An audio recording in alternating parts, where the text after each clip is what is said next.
Archiviata la vittoria contro il Mazzara, l'Agragas del presidente Giovanni Castronovo e del mister Corrado Mutolo è già proiettata al prossimo impegno di campionato.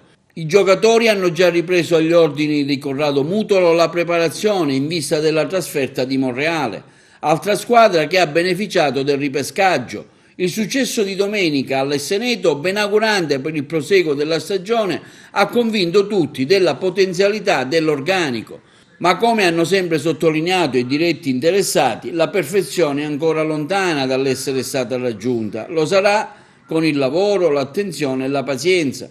È vero, il risultato, soprattutto per la squadra ha giocato nella prima frazione, sarebbe potuto essere più rotondo. È anche vero però che l'Agragas ha rischiato per almeno 3 volte di essere raggiunta da una squadra a corto di preparazione e che, come ha spiegato l'allenatore del Mazzara Marino, immediatamente dopo il match si è aggregata da appena 25 giorni.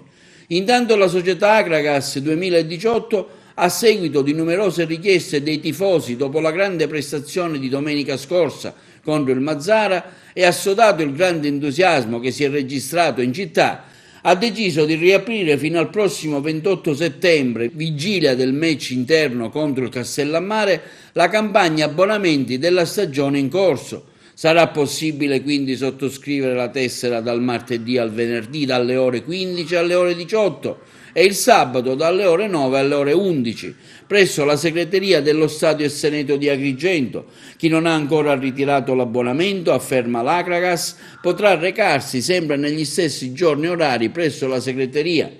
Mediamente i prezzi degli abbonamenti vanno dalla tribuna per un costo di 90 euro fino alla curva sud ridotto di 35 euro.